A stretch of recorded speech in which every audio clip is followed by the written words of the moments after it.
Vainqueur de l'Europa League avec Séville, finaliste avec l'OM, champion du monde 2018, de héros national en France, il est devenu un des plus fervents opposants aux héros, mais celui de Marseille. Ses bacchantes légendaires ont séduit la France entière, mais pas seulement. Pendant quelques temps, la phrase « Qui est cette jolie blonde à côté d'Adil ?» était en top tendance sur les réseaux. Nous sommes très heureux d'accueillir aujourd'hui dans le Salon des légendes Adil Rami. Salut Adil. Salut tout le monde, salut l'équipe. Comment vas-tu ? Ça va, merci pour cette jolie présentation. Écoute, avec plaisir, on est super heureux. Pendant une heure, c'est Marjorie qui va te cuisiner avec ses petites... Elle a préparé quelques petites questions bien sympathiques et je vais te laisser dans ses mains expertes. Et là, c'est parti, tu vas tout lâcher. Il n'y a pas de problème, en plus, vous m'avez enjaillé avec votre titre de Salon des légendes. Franchement, ça fait plaisir, même si je ne me considère pas comme une légende, mais ça fait plaisir quand même. Merci. C'est pas tous les jours qu'on accueille un champion du monde sur un plateau quand même. Exactement. Merci. Exactement. Moi, je souhaiterais à tous les jeunes joueurs d'aujourd'hui d'être sélectionnés déjà en équipe de France et de participer à la Coupe du Monde. On en reviendra après. Adil, merci beaucoup d'être là, puisque tu es actuellement au Portugal, au Boavista Club Football, mais on en parlera après, parce qu'on va démarrer par ton début de vie, tout simplement, car tu es né en Corse, à Bastia, plus précisément, de parents marocains. Peux-tu nous parler un peu de ton enfance ? Une enfance modeste. Je me souviens pas beaucoup de la Corse parce que j'avais 5-6 ans quand on a déménagé pour Fréjus. Et puis je suis arrivé dans le quartier de Lagachon, ça s'appelle Lagachon. Et voilà, j'ai commencé à jouer au foot dans le quartier et je me souciais de rien. J'étais un inconscient et un doux rêveur. Et puis je crois que le premier match professionnel que j'ai pu voir de ma vie, ça a été au Stade Vélodrome. Ça a été l'Europe contre le reste du monde. Donc voilà pour la petite histoire. Mais sinon, voilà, une enfance où j'étais un hyperactif. Voilà, je voulais rien savoir de l'école. Tu sais, le contexte, être assis, écouter la prof et enfermé pendant 7-8 heures, ça m'intéressait pas du tout. Ça veut pas dire que j'étais un cancre, hein, mais j'étais pas adapté à ce genre de choses. Et voilà, j'aimais tous les sports du monde et le foot par-dessus tout. Donc voilà quoi. Donc, tu as été formé à Fréjus, comme tu l'as dit tout à l'heure, mais tu travaillais également en parallèle, comme la plupart des joueurs semi-professionnels. Donc, tu étais agent municipal. Et tu as une petite anecdote, parce que grâce à ce travail, tu as pu t'acheter, je crois, une très, très, très jolie voiture. Ouais, alors je précise, hein, on dit jardinier, mais j'ai jamais été jardinier. Moi, j'étais mécanicien. Pourquoi mécanicien ? Parce que dans un quartier... on a souvent tendance à avoir besoin d'un mécanicien pour les scooters volés ou pour les voitures ou peu importe. Je me suis dit, je vais me mettre dedans, on va avoir besoin de moi, je vais avoir de l'argent en cash. Mais voilà, j'avais envie d'être un petit peu connu dans mon quartier. Souvent, le mécanicien, c'est celui qui s'en sort un peu plus que les autres quand on est jeune. Et puis je me suis acheté comme j'étais un petit peu un séducteur, je le suis toujours d'ailleurs, mais je me suis acheté une Golf 3 cabriolet. Et voilà quoi. C'était ma vie. C'est très bien. Mais tu rejoins donc rapidement le LOSC, parce que tu es repéré, donc tu es sollicité. Tu pars à Lille, tu démarres en réserve, mais tu progresses très très très vite. Tu te fais remarquer, donc tu intègres rapidement l'équipe 1. Parle-nous un peu de ça. Exactement. Alors en fait, il faut savoir que je travaillais de 5h du matin à 12h30 à la mairie de Fréjus. On avait le maire de Fréjus qui s'appelait Élie Brun et qui faisait tout pour les jeunes et pour le football, donc j'avais de la chance. Et c'était dur pour moi parce que je faisais 5h du matin jusqu'à 12h30, 13h. Je faisais une sieste et à 16h, je rejoignais, c'était l'équipe de DHR ou l'équipe de CFA, peu importe. Mais à l'époque, on considérait pas trop les jeunes de la région et de la ville. On préférait acheter des joueurs d'ailleurs et donner de l'argent, enfin peu importe. Et moi, je touchais un SMIC de 1000 euros, 1100 euros avec la mairie. Et Fréjus me donnait 500 euros. Voilà, c'était ma vie, jusqu'au jour où on me repère et on me dit, c'était mon entraîneur, coach Bréard, qui me dit, écoute, t'as quelque chose, je pense que tu devrais aller faire un essai à Lille. Voilà, j'ai parlé de toi, j'ai parlé à Pascal Planck, qui est aujourd'hui entraîneur de Nîmes, que j'aime énormément. Donc ils m'ont pris en essai, j'ai fait un essai d'une semaine. Bien évidemment, à ce moment-là, j'ai eu le réflexe de me dire, je ne savais pas comment me comporter. J'ai eu très peur. J'avais 19 ans. Je connaissais pas le monde professionnel. Moi, je connaissais que la mairie de Fréjus, les boîtes de nuit au week-end et voilà quoi. La réserve.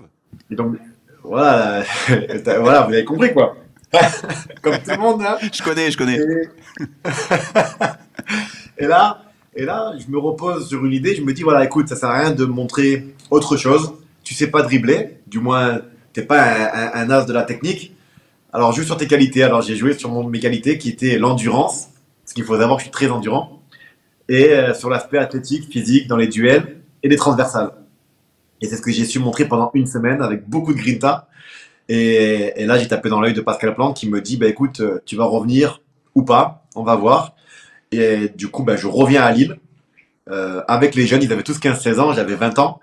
Et là, je prends 10 kilos de muscle et je commence à apprendre à ce que c'est que d'être footballeur professionnel. 8 mois après, Claude Puel qui me demande de monter avec l'équipe première pour compléter le groupe. Je complète le groupe et je devais venir 15 jours. Et là, ben là, je leur rentre dedans. Encore une fois, fidèle à mes qualités. Je sais faire que ça, donc je leur rentre dedans. Ils me demandent de venir le lendemain. Je reviens le lendemain. Pareil, je leur rentre dedans encore. Et puis, je reste la semaine. Et à la fin de semaine, ils me convoquent directement pour le premier match. Donc, du coup, ben, ça parle de moi dans les médias pour la première fois, où je vois mon nom Rami. La dernière fois que j'ai vu mon nom comme ça, c'était à l'école, pour me faire gronder, tu vois. Donc, je suis choqué, je suis fier. Et là, je vois qu'on me met titulaire. Et je t'avoue que j'étais mécanicien. 9 mois après, je suis dans l'équipe. On me met titulaire. Et là, j'ai eu très, très peur. J'ai eu tellement peur que je me suis dit, je veux pas jouer au football. Je veux juste être là avec eux, prendre de l'argent. Et je suis pas prêt pour être mis à la lumière. Donc, ce jour-là, bah, il m'a pas mis titulaire. Mais par contre, le match d'après, la même chose. Je vois mon nom titulaire dans l'équipe d'avant-match. On arrive à la réunion et là je vois mon nom dans l'équipe titulaire de Claude Puel. Et pendant qu'il fait sa causerie d'avant-match, je l'ai même pas écouté. J'étais en train de me préparer psychologiquement à aller lui dire que je voulais pas jouer ce match-là, que j'étais pas prêt, que j'avais très peur. Au final, j'ai rien dit et je me suis dit, écoute Adil, joue ce match. C'était contre Auxerre à l'époque, une équipe compliquée à jouer avec Akale et toute la clique. Et je me dis, écoute Adil, fais tes 90 minutes. Juste triche pas, reste fidèle à toi-même et tu laisses faire le destin. Et c'est ce qui s'est passé. J'avais une note de 6 à la fin du match et j'avais trouvé ça tellement facile. Et là, j'ai appelé ma famille, j'ai appelé tout le monde et je me suis dit, et je leur ai dit, waouh, je vais aller très haut. On a l'impression que c'est des animaux. On m'a fait croire après juste que c'était tous des animaux, mais en fait, avec du travail, je peux tous les bouffer. J'avais dit ça à ma sœur, j'avais dit ça à ma mère. Tout le monde en rigolait. Et au final, bon ben voilà, après vous connaissez mon petit parcours. Oui, et justement, tu vas très très haut parce que tu as la chance en 2007 de pouvoir choisir entre la sélection marocaine ou l'équipe de France. C'est quand même assez incroyable. Ton parcours, il est parti, il s'est envolé très rapidement. Ben alors après mes premiers matchs avec Claude Puel, c'était en fin de saison, donc j'ai eu la chance que Lille ne jouait plus rien, donc il m'a fait jouer pour voir un petit peu ce que je valais. On arrive en la trêve, le mercato d'été, je pars en vacances, je suis un peu la star de Fréjus. Je reviens et il me dit, écoute Adil, tu vas être le 5e défenseur. Tu as joué l'année passée 2 matchs, maintenant il faut respecter la hiérarchie et il y a du monde devant toi, il faut que tu apprennes le métier, ça va venir. Tu es le 5e défenseur de l'équipe. Mais moi, je viens de la mairie de Fréjus, je dis oui, il n'y a pas de problème. Il m'avait donné un petit contrat de rien du tout et j'avais dit oui, je disais oui à tout. Je voulais juste me montrer, prouver que j'étais prêt pour tout, quoi. Et pendant cette préparation, voilà quoi, je gagne ma place. Et le premier match de la saison, je commence titulaire. Donc je suis passé du 5e au 1er défenseur. Et là, j'ai la sélection du Maroc qui m'appelle. Je suis dans une chambre, je reçois mon courrier, je vois le symbole du Maroc. Et là, j'ai la chair de poule. Et en fait, la mentalité que j'avais à cette époque-là, c'est que j'avais tellement peur de retrouver ma vie d'avant, de mécanicien, parce que ça me plaisait pas, parce que j'ai jamais voulu être mécanicien. Moi, ma vie, c'était le football. Et en fait, je voulais absolument monter vite là-haut. Je voulais vite monter très, très loin. Et donc, du coup, je voulais aller à l'équipe du Maroc. Je me suis dit, vas-y, je vais l'accepter. Je suis trop content, je suis fier, c'est une fierté. Je pouvais pas rêver de mieux. Et là, on me dit, écoute, Adil, tu n'iras pas à la sélection du Maroc. Je dis, si, c'est mon pays, je veux aller à la sélection du Maroc. Je suis français-marocain. Et moi, voilà, mon père regardait l'ancienne Coupe du Monde à l'époque avec le Maroc, l'hymne du Maroc, le pays, c'est voilà quoi. J'aime aussi le Maroc quoi, la France et le Maroc.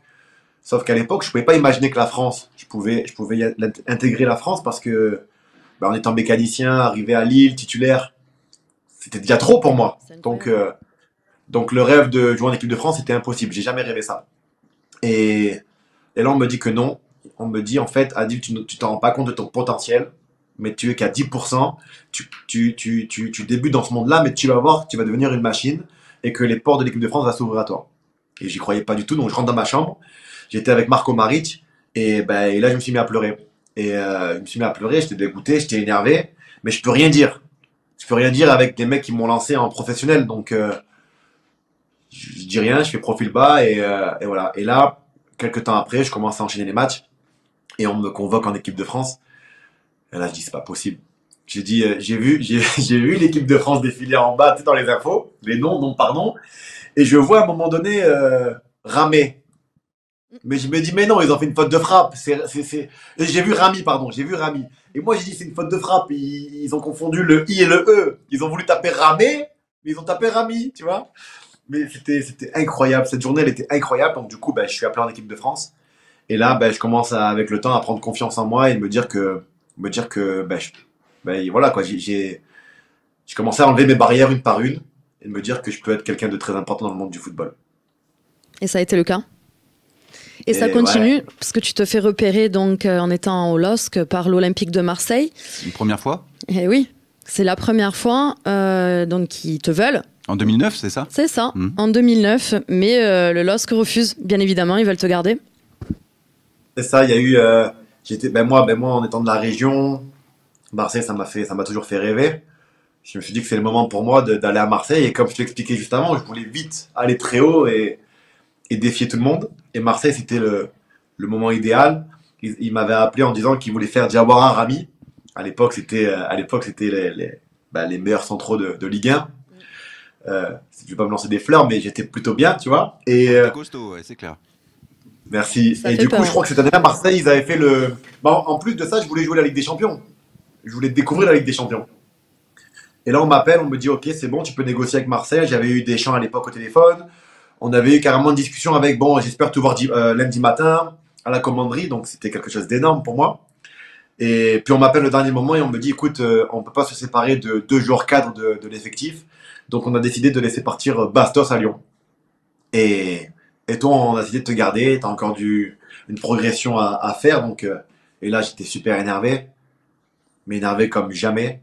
Et du coup, ça s'est pas fait. Je voyais Marseille en parallèle vous avez joué la Ligue des Champions, vous avez joué contre Cristiano Ronaldo, je crois, si je dis pas de bêtises à l'époque. Oui. Tout ça, ça faisait partie de mes ambitions.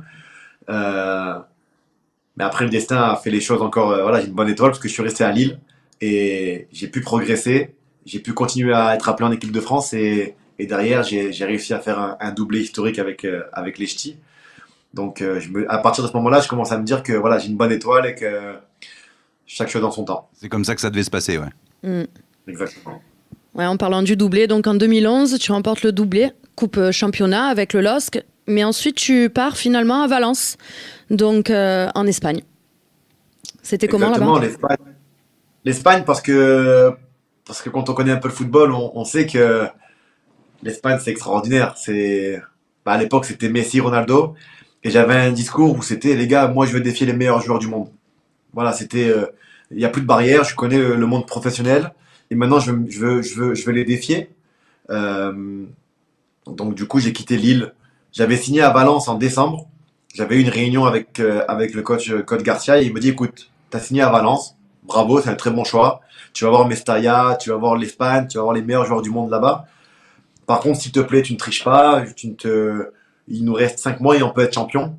Et je compte sur toi. Et là, je lui ai dit au coach, moi, j'ai pas l'habitude de tricher. Je m'en fous des blessures, je donnerai mon corps à la science jusqu'au final. Donc vous inquiétez pas, c'est ce que j'ai fait. J'ai rempli mon contrat, on a été champion. Et là, quand j'arrive à Valence, c'est incroyable parce qu'on est champion avec Lille. Donc on était un petit peu les stars à l'époque, parce qu'on a fait sensation, on était au-dessus quand même. Et quand j'arrive à Valence, on arrive à poil dans le sens où les mecs ils te connaissent pas, ils savent pas qui t'es, ils regardent pas le championnat de France, ils connaissent pas Hazard, à l'époque ils connaissaient pas Hazard, donc j'arrive à Valence et là il faut reprouver, il faut redoubler d'efforts et, et il fallait s'adapter à un jeu où en France on disait ouais mais pour l'Espagne il faut être bon en relance, il faut être rapide.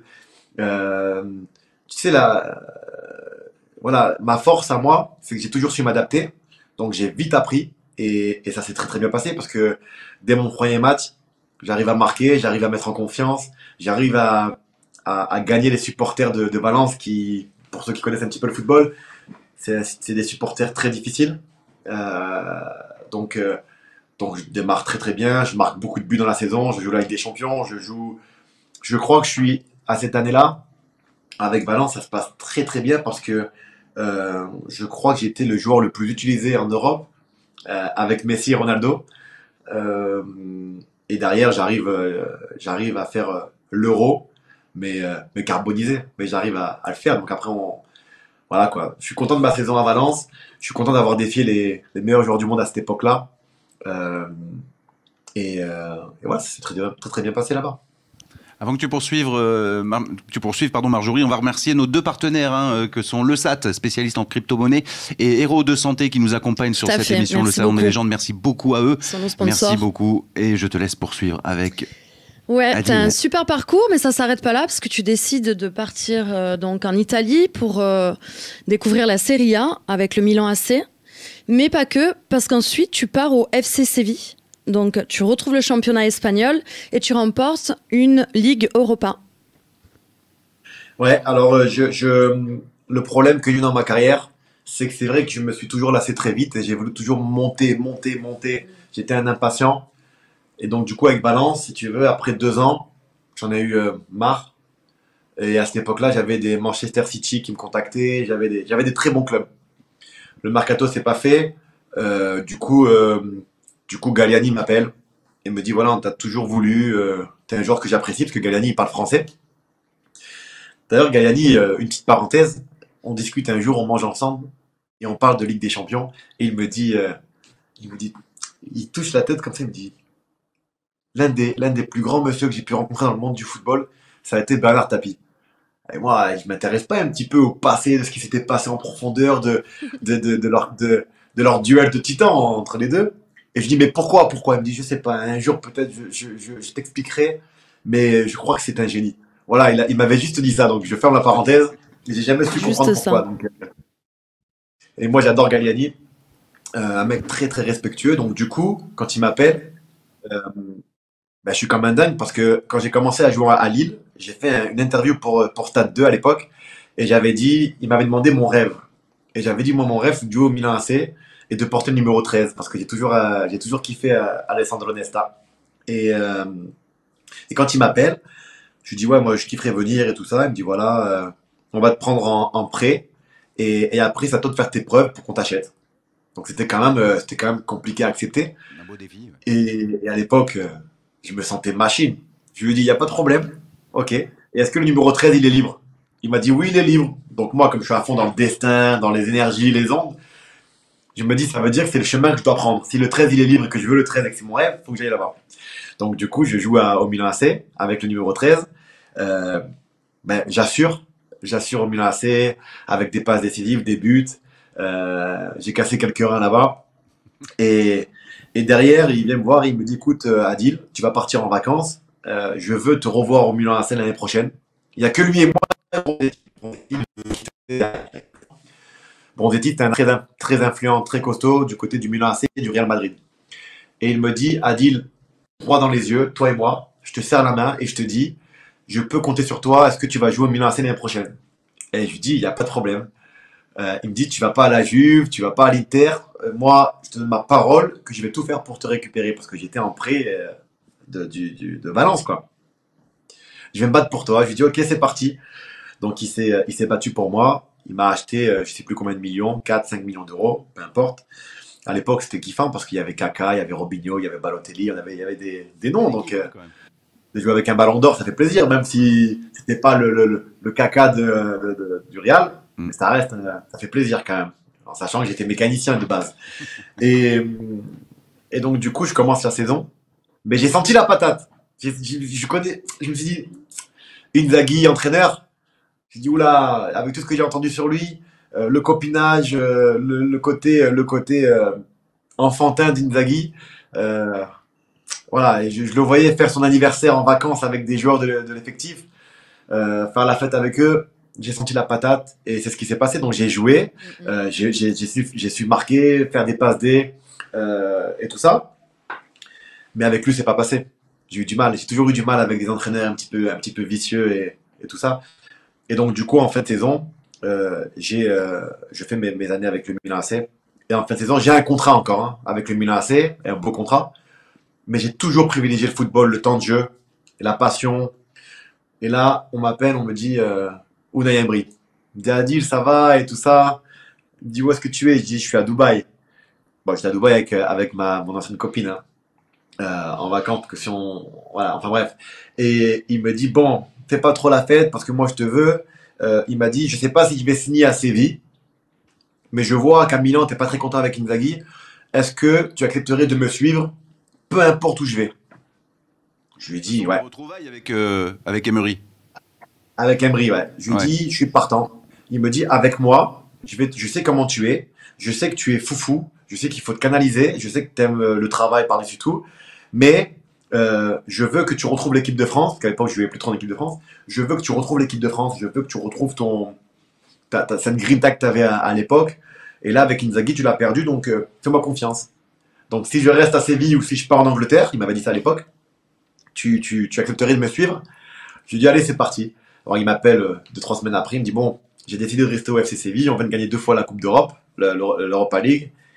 Est-ce que tu veux faire partie de l'équipe pour l'année prochaine et on va essayer de remporter encore des titres? Ah, je lui ai dit, vous avez gagné 2 fois l'Europa League, je vais venir, si on la gagne pas, vous allez me taper dessus. Hein. C'est stressant, le truc. Pression. Pression directe. Alors, je lui ai dit, allez, c'est parti. C'est parti, donc j'arrive à Séville, et pareil, j'arrive et j'explose là-bas à Séville, je retrouve tout ce que j'ai toujours eu, sauf qu'avec un entraîneur qui me donne pas.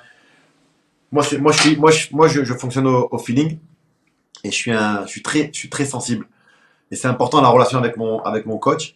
Et là, avec lui, ça s'est bien passé. Je joue, j'enchaîne. On gagne l'Europa League. Derrière, Deschamps m'appelle avec beaucoup de respect. Il me dit, écoute, Adil, t'as le droit de refuser, mais est-ce que tu t'accepterais de revenir en équipe de France, match patati patata. Donc là, j'ai kiffé le discours de Deschamps qui, à la base, se passait pas très très bien. Je pense qu'il a appris à me connaître, moi aussi pareil. Et du coup, vous connaissez la suite. Je fais un euro, plutôt un bon euro. Certains vont essayer de globaliser mon euro sur une glissade en quart de finale. Mais sinon, mon euro était plutôt bien. On arrive en finale et puis on perd la finale. Donc, j'étais dégoûté parce que j'aurais été le seul joueur de l'équipe de France à avoir remporté 2 grandes coupes majeures, l'Europa League et la Coupe d'Europe. Ça aurait été quelque chose d'énorme pour moi. Et du coup, on perd.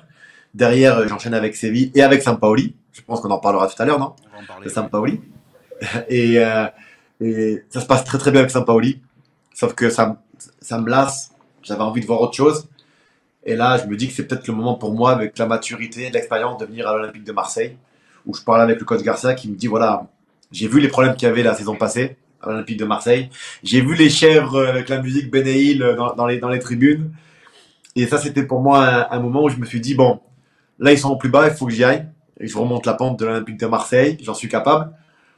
Donc, j'ai quitté le FC Séville, qui était en Ligue des Champions, qualifié pour la Ligue des Champions, pour venir à Marseille et essayer d'écrire une petite histoire à l'Olympique de Marseille. Donc c'est ce que j'ai essayé de faire. Et puis après, vous connaissez la suite. Donc voilà, effectivement, en 2017, on a la chance de te voir débarquer chez nous, la cité phocéenne, à l'Olympique de Marseille sous les ordres de Rudy Garcia, que tu connais déjà parce que tu l'avais comme entraîneur au LOSC. Donc tu connais la fameuse épopée de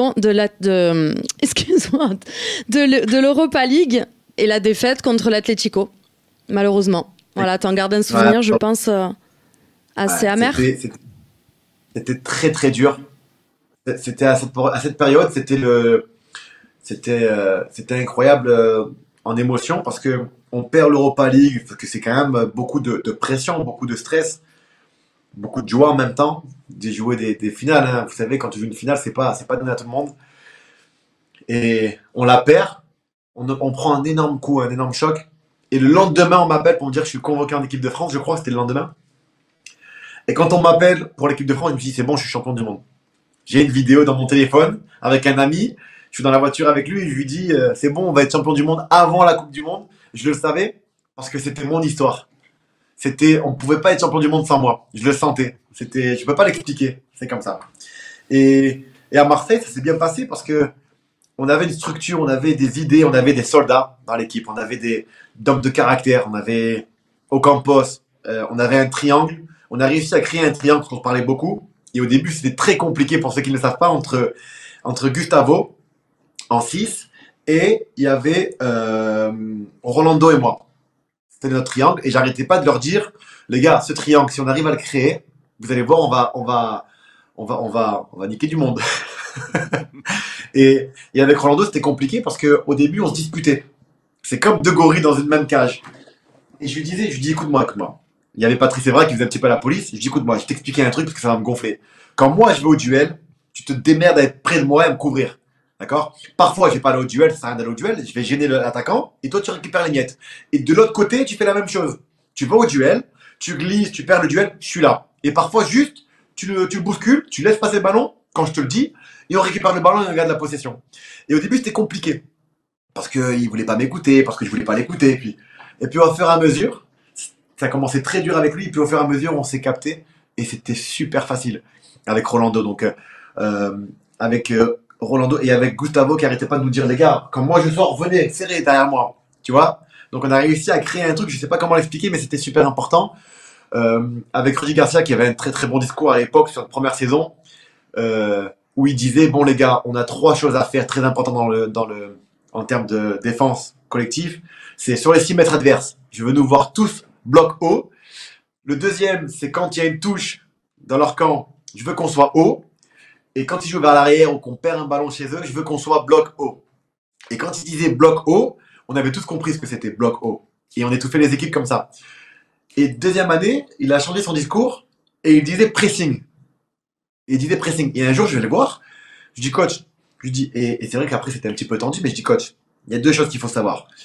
Bloc haut, comme on faisait l'année dernière, c'était bien. Parce que le bloc, il est haut et tout le monde respecte ses positions. Mais si vous commencez à dire pressing, le pressing, on le fait mal. On l'engage pas très bien. Donc si on va presser, parce que vous dites pressing sans être bien encadré, machin, on va se prendre des vagues. Donc est-ce qu'on peut revenir à la saison passée et faire des blocs hauts? C'est mieux. Et avec Rudy, on se disputait parce que je le comprenais pas, on se comprenait plus. Il avait changé son discours, alors qu'il fallait juste qu'on garde le même système avec un bloc haut et une sorte de couverture mutuelle et une prévention.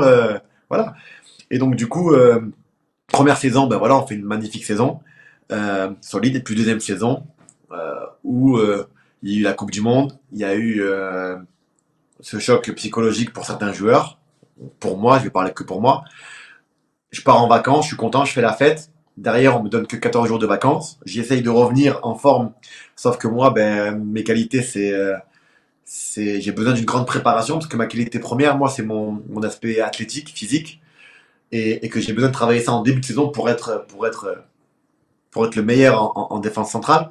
Sauf qu'à chaque fois que j'ai fait une mauvaise préparation, pas de préparation, c'est mort. J'arrive pas et du coup à l'Olympique de Marseille, j'ai été professionnel, mais j'ai pas été bon. J'arrivais pas à trouver un rythme, j'arrivais pas à évacuer tout le stress de mes mauvais matchs, j'enchaînais les mauvais matchs. J'essayais de me reconstruire, j'allais faire de la boxe, j'allais faire du crossfit pour justement essayer de retrouver un petit peu de cardio, un petit peu de forme physique. Il y a eu de la manipulation, parce qu'aujourd'hui je peux le dire ouvertement, mais l'ancien président, quand tout va bien, il n'y a pas de problème, on est là autour de toi, mais quand ça va pas, je l'ai vu cette année avec Payet, je l'ai vu avec Thauvin, je l'ai vu avec d'autres joueurs, on les met en avant pour qu'ils se fassent tabasser par tout le monde, et c'est ce qui s'est passé avec moi. Donc j'en étais conscient que ma deuxième saison était très compliquée pour moi. J'ai été critiqué, mais ce qui était normal. J'ai pas été aidé du tout. Et voilà, donc cette deuxième saison était très moyenne, mais je connais les supporters un petit peu marseillais.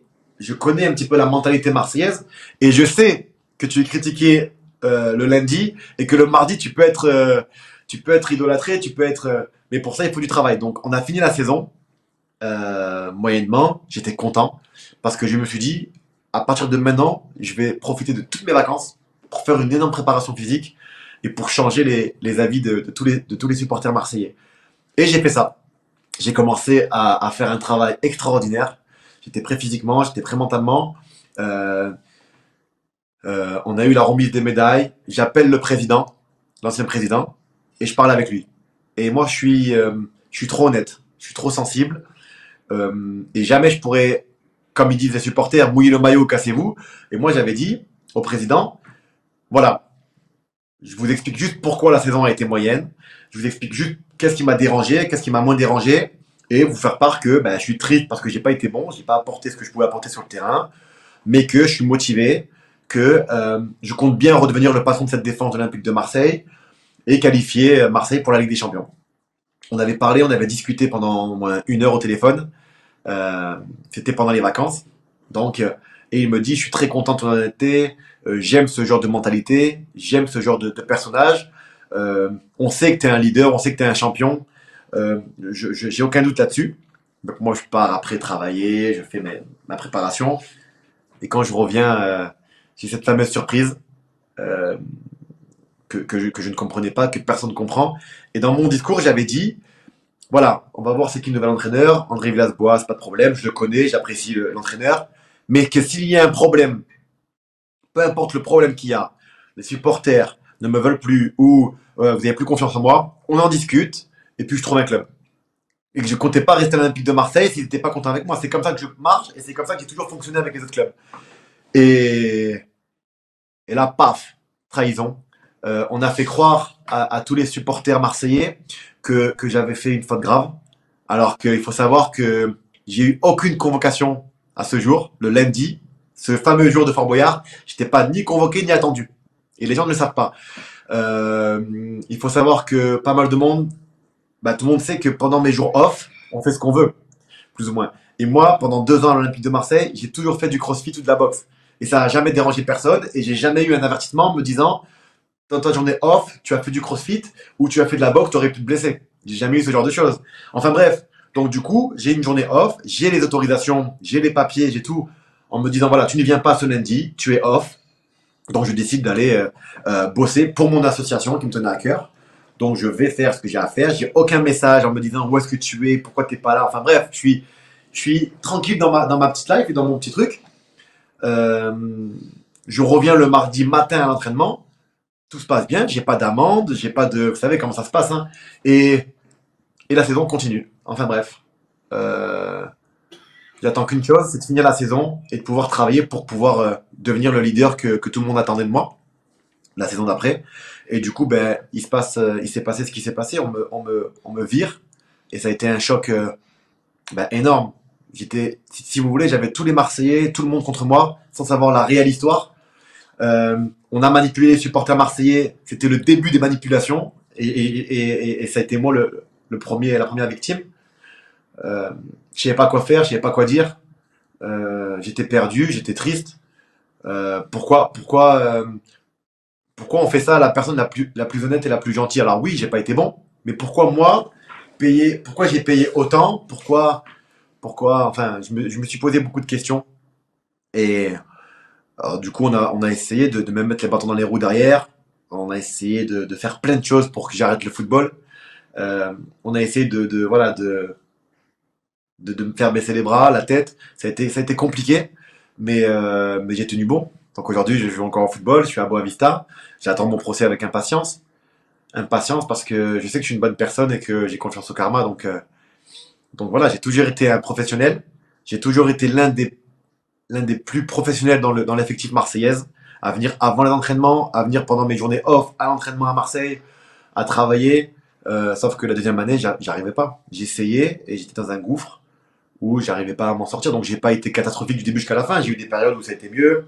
J'ai eu même un match où j'ai failli marquer un doublé où c'est Ocampos qui m'arrache qui me vole mon but contre Dijon. Mais mon côté professionnel, il a toujours été intact avec le club. Alors, une petite question, tu sais qu'on est en direct sur Twitch et alors il y a une question qu'on nous pose donc en toute transparence, hein. C'est OM13 qui nous la pose. Et ta petite virée à Monaco avec Pamela à ce moment-là, parce que du coup on est clair, c'est des choses qui étaient ressorties dans la presse et qui a alimenté un petit peu on va dire les chroniques de cette problématique avec le club. Qu'est-ce que tu as à en dire pour mettre les choses au clair? Attends, hop, batterie, tu vois, ça tombe bien, c'est le destin, c'est une question le destin. Non, c'est que déjà, il faut savoir que je suis dans mes droits de ne pas venir à un match quand on n'est pas convoqué. J'ai jamais été convoqué quand je ne suis pas convoqué, on n'a pas d'obligation à venir au match. Il y a plein de joueurs de l'Olympique de Marseille qui ne sont pas venus voir les coéquipiers parce qu'ils préfèrent rester à la maison, ils préfèrent se reposer. Moi, j'avais décidé que j'en avais pris plein la gueule. J'étais un petit peu la tête de toutes les critiques. On n'a pas hésité à me taper dessus. Et un jour, on me dit, Pamela me dit, écoute, tu m'as refusé toutes les fois où je t'ai demandé de m'accompagner. Est-ce que tu veux m'accompagner à une œuvre caritative? Alors en fait, c'était un truc de mode, mais sur une œuvre caritative. C'est une œuvre caritative, j'ai dit, bah allez, ok, pourquoi pas. Donc moi, je l'ai accompagné à Monaco ce jour-là, et tout simplement. Mais en aucun cas, c'est une faute grave, parce que dans la charte du footballeur, il n'y a rien qui t'oblige à venir voir les coéquipiers quand tu n'es... Ça, c'est une question de principe.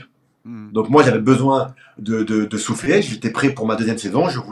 Mais quand bien même, je comprends la question du supporter, mais je vais vous répondre. Aussi, c'est que quand bien même, je suis pas venu. Je suis pas venu, donc d'une part, c'est pas une faute grave. Une faute grave, c'est quelque chose qui t'empêche de revenir au club. C'est quelque chose de très très grave. Et deuxièmement, pourquoi j'ai pas eu d'avertissement? Pourquoi, quand on a su que je suis pas venu moi voir le match, pourquoi on m'a pas dit avec un petit papier, écoute, un avertissement, t'es pas venu soutenir les coéquipiers? On l'a pas fait parce que j'étais dans mes droits. Je sais pas si vous voyez ce que je veux dire. Donc, on essaye de gonfler mon dossier avec des pseudos, des fautes qui ne sont même pas des fautes minimes pour gonfler mon dossier, alors que non. Et ça s'appelle de la manipulation. On a clairement la sensation de toute façon, c'est la sensation que tu avais toi, qu'on voulait te faire la peau en fait. C'est-à-dire le but du jeu, c'était de se débarrasser d'Adil Rami. C'est la sensation que j'ai eue, mais après il y a plein de... Hero, il a fait un truc sur SoFoot il y a pas longtemps où on lui posait des questions, on lui disait mais c'est que Fort Boyard, et il a essayé de dire oui, mais dans le dossier il y a d'autres choses. Ben oui, justement, parle-en de ce qu'il y a, parce que Fort Boyard c'est le point fort de son dossier. Ben justement, parle des autres points, on aimerait tous savoir. Oui. Donc encore une fois, la charte du footballeur, il n'y a pas d'obligation pour qu'on vienne quand on n'est pas convoqué à un match de football. Chacun fait ce qu'il veut. Exactement. Oui, moi je trouve qu'effectivement c'est l'impression qu'on a, et c'est certainement ce qui s'est passé, parce qu'on ne doute pas une seconde que tu ne sois pas une bonne personne, au contraire. Mais tu penses que c'est un problème personnel ou un problème de gestion d'effectifs? Non, moi je pense que j'ai l'impression, je pense, et j'ai de quoi dire les choses, mais je pense que c'est personnel. Et le problème, c'est que c'est énervant parce que c'est pas son club, c'est pas ton oseille. Le club va payer pour ce que tu as fait et ce que tu m'as fait. Et c'est ça qui est triste. C'est ça qui est énervant, qui va être énervant aussi pour les supporters marseillais. Mais moi, je pense qu'il y a les deux. Alors que j'avais dit, on a eu une discussion, il m'a remercié. Il faut savoir qu'on a une bonne discussion, et qu'il m'a remercié, qu'il m'a félicité, qu'il a apprécié tout ce que j'ai fait, avec l'histoire de je ne suis pas venu voir le match et que je suis parti à une œuvre caritative de mode. Il m'avait remercié 2-3 semaines après. Il m'a dit merci pour ton honnêteté, merci pour tout ça, j'ai apprécié énormément. Et c'est par la suite, j'ai reçu un courrier 2 jours après une grosse dispute de ce qui s'est passé dans ma vie privée et dans un truc qui est en interne. Et c'est ça qui est affolant. D'accord. C'est quand même, merci Adil en tous les cas de ton honnêteté et de tes précisions, parce que c'était important aussi pour les supporters, pour qu'ils comprennent un petit peu comment ça s'est passé. Oui, non, c'est un peu le but aussi de cette émission, c'est de pouvoir laisser la parole sur les injustices qu'il y a eu en coulisses et sur ce qui est sorti de par les médias. Donc au moins les personnes peuvent s'exprimer en plateau et régulariser un peu la justice les concernant. Donc nous, on est ravis que tu aies pu t'exprimer sur ce sujet, parce que c'est vrai vu comme ça, on s'est vraiment acharné sur toi. C'est de la folie. Donc c'est très bien que tu puisses rétablir les choses en t'exprimant, c'est important. Voilà. Merci. Donc moi j'ai une petite question aussi concernant Andoni Zubizarreta. Que penses-tu de lui, puisqu'il a eu un beau départ également. Donc, est-ce que tu as des choses à nous dire? La réaction est sensationnelle. Clippez-nous ça, les amis. On a compris, t'as pas besoin d'épiloguer. Zubizarreta, je suis comme vous, je le connais pas. D'accord, ok. Non, Zubizarreta, ça avait l'air de quelqu'un de gentil. Je le trouvais discret, je le trouvais timide, réservé. À chaque fois que je venais le matin, il me parlait, il aimait bien parler avec moi parce que le côté espagnol, je sais pas, donc on échangeait, il n'y avait aucun problème avec lui. Après, je peux pas le juger professionnellement juste parce que je ne peux pas juger aujourd'hui ni McCourt ni le Marseille à cause d'une mauvaise gestion d'un président. Donc je vais rester propre avec lui. Je peux absolument rien dire. Je peux juste vous raconter une petite anecdote avec lui. C'est qu'un jour, j'arrive un petit peu en retard à l'entraînement. J'arrive en courant et j'arrive en courant tout ça. Et là, je monte. Il y a les joueurs à la réception comme ça. Il me dit, hey, Rami, l'heure, tu vois. Et bon, je suis Monsieur Punchline. Et moi, j'arrive avec le sourire. Je lui dis, je suis désolé, je paye l'amende. Je dis, mais par contre, on en parle de toi, t'es en retard depuis le début du mercato, t'as recruté personne, c'est normal. Et là, il y a tout le monde qui a rigolé. Et du coup, maintenant, tout le monde en parle, quoi, dans les vestiaires. C'est resté. J'en parle encore. Excellente anecdote. Alors, dis-moi, tu as connu le début du Champions Project à l'Olympique de Marseille. Nous, on est en plein dans le deuxième, là.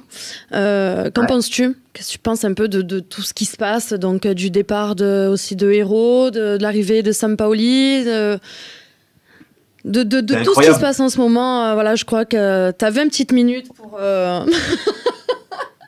pour t'éclater. Voilà. Non, mais et du nouveau président, bien sûr, Longoria. C'est une série, c'est incroyable, c'est une série. Ce club est à part. Moi, on m'a toujours dit Marseille, c'est un pays dans un pays, c'est autre chose. Mais là, je suis content de savoir que Sampaoli est là. Je suis Longoria, j'attends, je suis sceptique. On va voir ce qu'il va faire en tant que président. On va voir.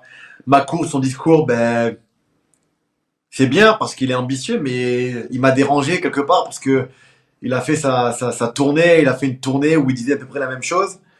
Parfois, il a été un peu long dans ses propos en disant que le club, je le vendrai jamais, c'est le club de mes enfants. Enfin, voilà. Là, il dit que l'argent ne fait pas gagner, qu'il n'a pas un gros budget pour l'année prochaine, plus ou moins, en gros.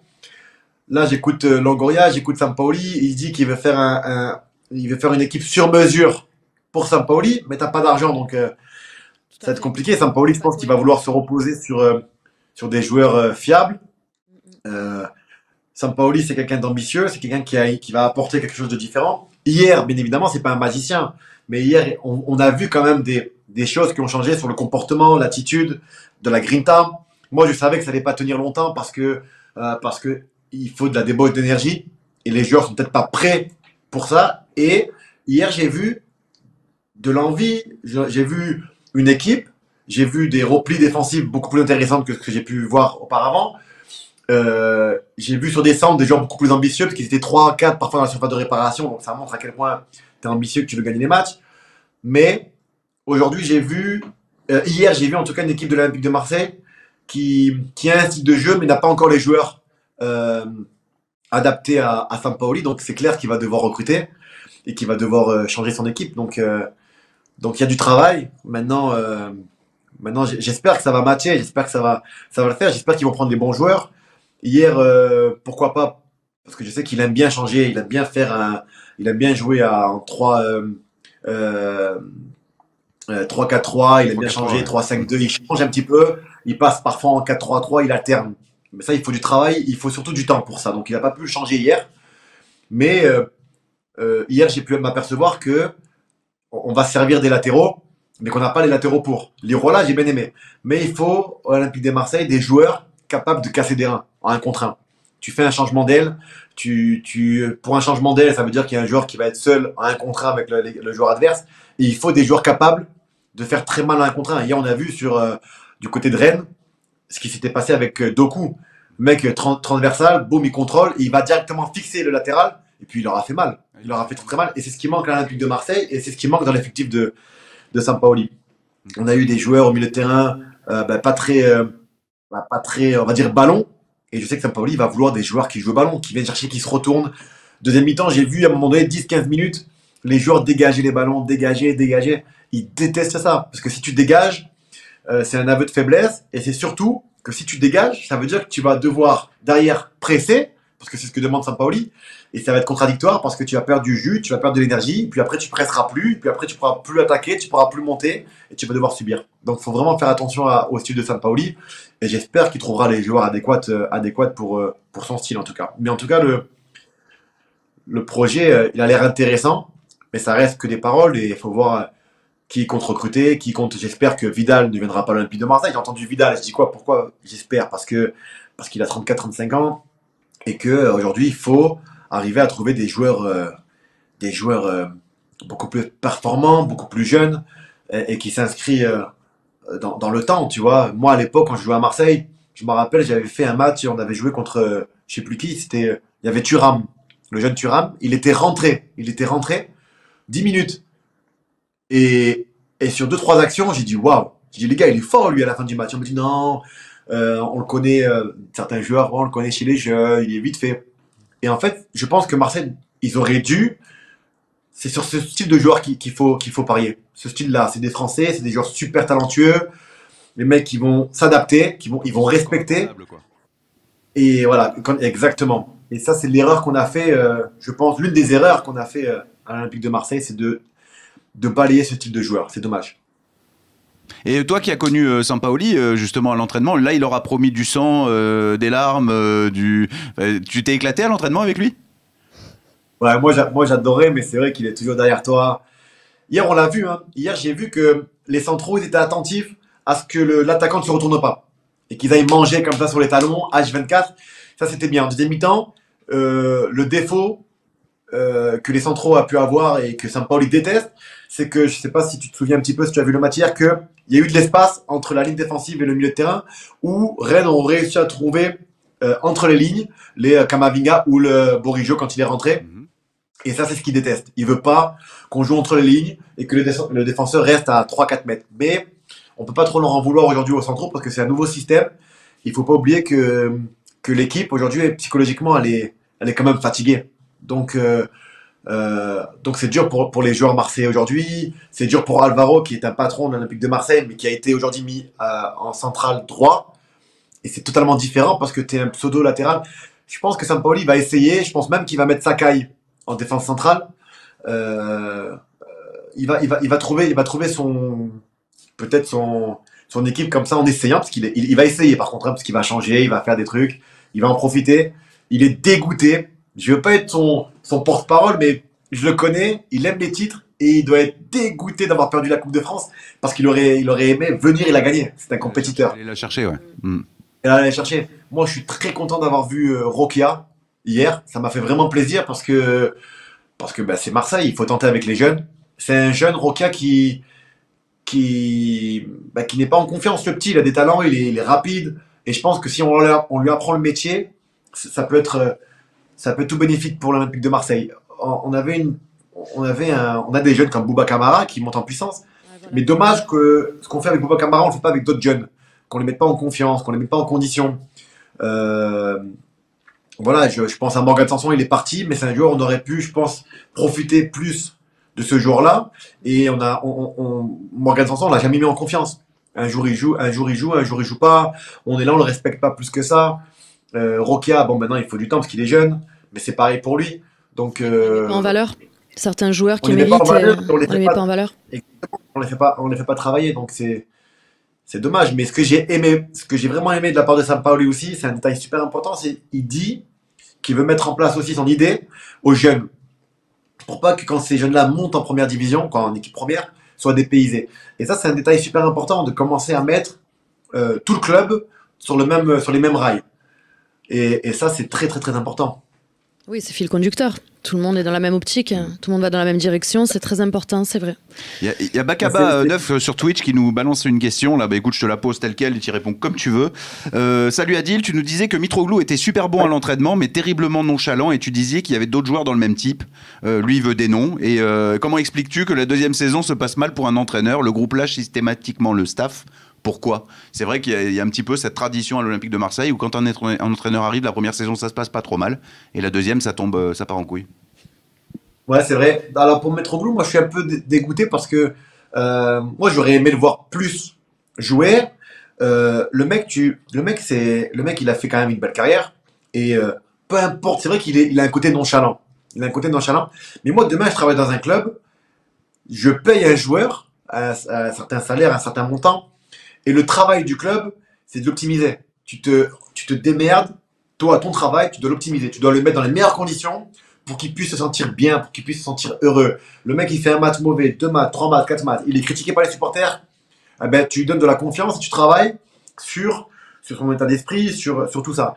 Et Mitroglou, moi, je l'ai vu de mes propres yeux, on l'a mis de côté. On l'a mis de côté.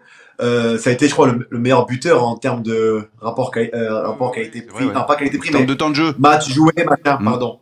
Je dis des bêtises. Hein. Je crois qu'il a des meilleurs stats que Benedetto ou que d'autres attaquants. Donc il aurait mérité tout ça en sachant qu'on l'a jamais mis en confiance. Et c'est pour ça que je dis que on était à Marseille, certaines personnes, et que ces gens-là ne connaissaient pas le football.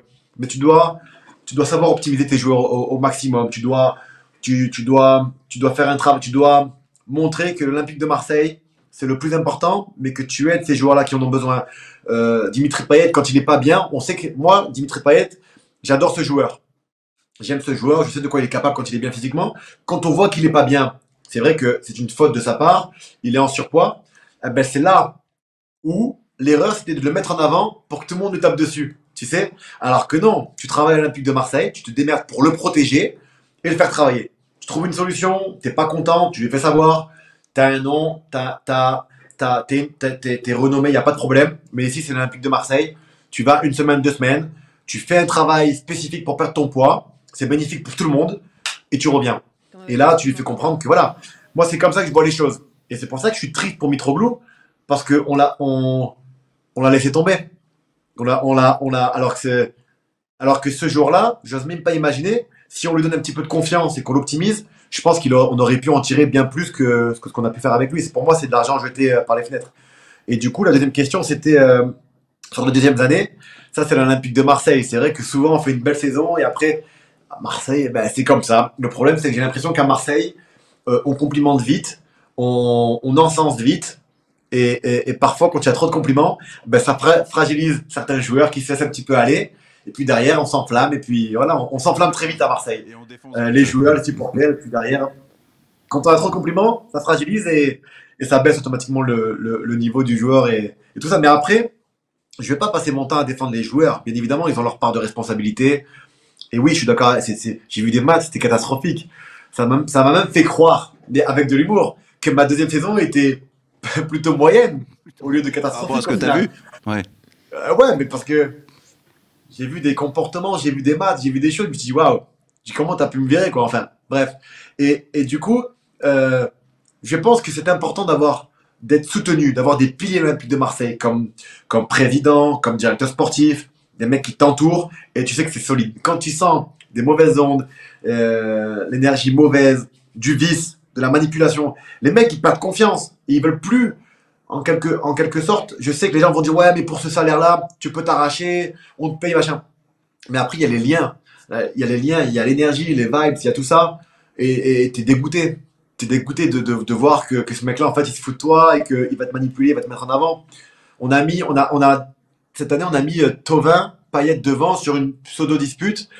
Ça arrive tout le temps des disputes. Ça arrive tout le temps. Moi de mes propres yeux, j'ai vu des droites, gauche, coups de pied. On en a jamais parlé parce qu'on était dans les bonnes périodes, tu vois. Sauf qu'on a camouflé, c'était bien parce qu'on était bien, on faisait un beau parcours et tout ça. Le groupe vit bien. Et là, on essaie de déplacer le problème, on balance, on essaie de savoir c'est qui la top. Bon, je sais c'est qui la top. On déplace le problème et on met Payet Thauvin devant comme ça. Et moi, je suis pas d'accord. Je suis qui pas est d'accord la top? parce que je sais comment. C'est peut-être pas à lui de le dire. Mais... C'est peut-être pas. Tout le monde pense à ce que. Ouais, c'est peut-être un joueur. C'est vrai qu'il y a des joueurs qui parlent pour avoir des bonnes notes, parfois des bons liens. Mais là, non, je pense pas que ce soit les joueurs. Donc, on dit, ouais, on va trouver cette top. On va la... Je pas teubé. D'ailleurs, c'est vrai que Sampaoli devait être ravi parce que ça a déjà commencé dès son premier match, hein, parce que la compo est sortie, alors que lui il déteste ça, j'imagine tu le sais. La compo est sortie quelques longues minutes et voire heures avant, et ça a dû avoir le don de l'agacer fortement.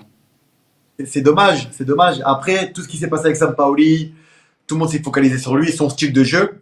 Moi, je pense que indirectement, ça a aidé les Rennais.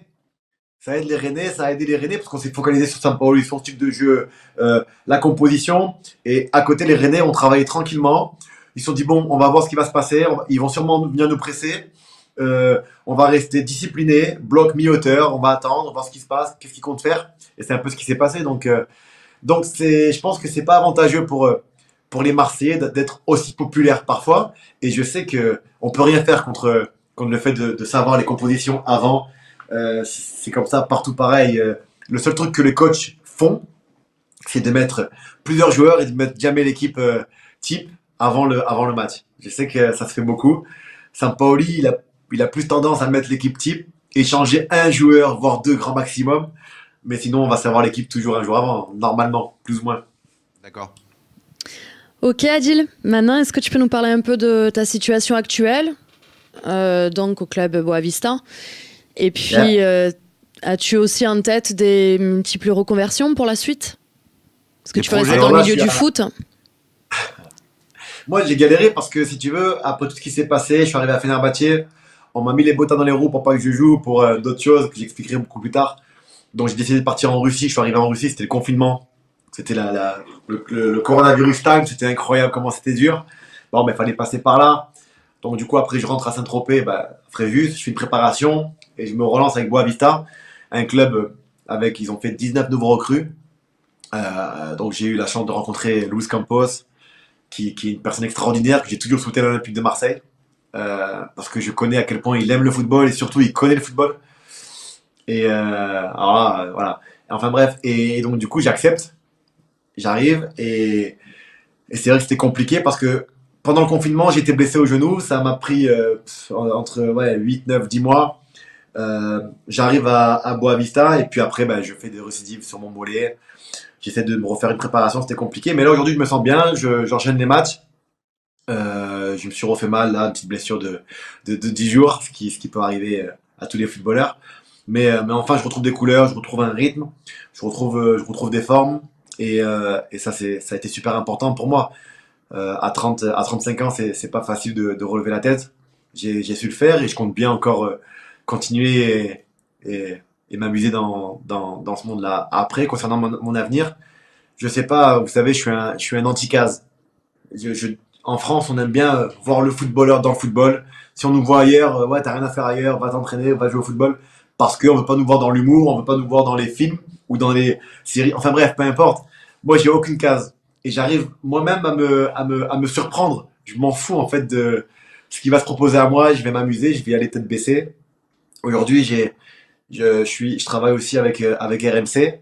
Ça se passe bien. Il faut juste laisser aux gens le temps d'adopter ma voix, parce que c'est compliqué de se faire adopter une nouvelle voix, une nouvelle analyse. C'est pas facile en plus à distance. Et en plus, je suis encore en activité. Donc parfois, j'essaie de m'adapter, de trouver le juste milieu. Mais franchement, tu peux me voir nulle part comme de partout. Bon, plus de partout que de nulle part, je pense. Mais on va voir. Et écrire un livre, ça t'intéresserait? Tu as déjà pensé? Une biographie ou de écrire un bouquin, une biographie. Mais Marjorie, tu veux que je fasse un autopsie 2 parce que j'ai déjà fait un livre. Oui, mais une suite vraiment plus comment dire, dans les détails. Les taupes, par exemple. Plus croustillante, c'est ce qu'elle veut dire en fait. Non, mais c'est vrai que ça m'a traversé l'esprit d'en faire un film. Alors ça peut être marrant, les gens vont rigoler, et puis, il est complètement fou, mais ils se feront pour qui? Mais ça m'a traversé l'esprit. Généralement, quand il y a des choses qui me traversent l'esprit, attention, c'est pas bon signe pour moi parce que je suis un excessif et je suis un ambitieux. Donc c'est vrai que mon exemple. Alors certes, je suis conscient que je ne suis pas le meilleur footballeur du monde, mais je sais que le football, c'est le sport le plus populaire du monde et que je sais qu'il y en a beaucoup que j'ai réussi à faire rêver parce que je pars de rien. Je suis comme eux. Moi, j'ai connu le travail, j'ai connu la galère, j'ai connu tout ce qu'ils ont pu connaître les gens de quartier, les jeunes de quartier, tout ça. Et j'ai envie peut-être de transmettre ça à travers un film touchant. Et on va voir, donc ça, ce sont des idées. Je suis ambitieux, mais c'est un truc qui pourrait m'intéresser parce que je trouve qu'on peut encore faire plus vis-à-vis des jeunes et encore plus dans ma région. Donc voilà quoi. Intéressant. Ça peut vraiment être très très bien. Vraiment. Merci. Merci beaucoup Adil, en tous les cas tu as été sans fil pendant 1 heure, on s'est régalé avec toi dans le Salon des légendes, merci beaucoup. Merci à vous, merci à toute l'équipe du Phocéen. On s'est régalé. Une bonne fin de saison parce que je sais que les Marseillais ont souffert cette année, donc je vous souhaite le meilleur les copains. Est-ce que tu souhaiterais dire quelque chose aux superstars que tu as connus, supporters marseillais, qui t'écoutent, qui te regardent? Supporters. Oui. Yes. Supporters. Non, que moi, ça a été un honneur pour moi d'avoir porté le maillot olympique de Marseille. J'ai essayé d'apporter ma pierre à l'édifice. Je me rappelle juste en début d'histoire avec l'Olympique de Marseille, j'avais annoncé, et je pense qu'il y avait M. Canotti avec nous, Romain, j'avais dit que moi, j'aimerais emmener cette équipe de l'Olympique de Marseille en finale d'Europa League. Et ça a été une grande réussite parce qu'au début, on se foutait de ma gueule en conférence de presse. Et derrière, je suis désolé.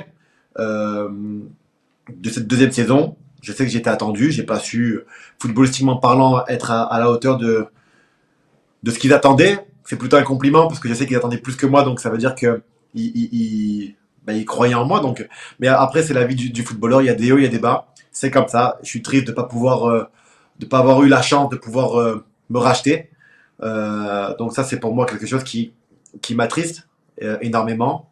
Mais j'ai pas été maître de mon destin à ce moment-là, donc j'espère que le karma fera bien les choses. En tout cas, voilà, merci du fond du cœur pour les messages que je reçois, les encouragements, et voilà, tout simplement les copains. Mais en tout cas, merci le Phocéen, et je vous dis, on les aura les méchants. On les aura les méchants. Merci beaucoup Adil. On remercie également le SAT, évidemment, spécialiste en crypto-monnaie et RO2 Santé, pardon, nos deux partenaires sur cette émission. Merci beaucoup Adil. Très bonne fin de saison pour toi, au Boavista, en espérant que on te suit ensuite ton évolution et que ta blessure soit qu'un mauvais souvenir. Et on se retrouve bientôt évidemment sur GTRP. Je te lâcherai pas. Je t'embrasse. À très vite Adil. À très bientôt. Merci. À très bientôt. Ciao. Ciao. Merci.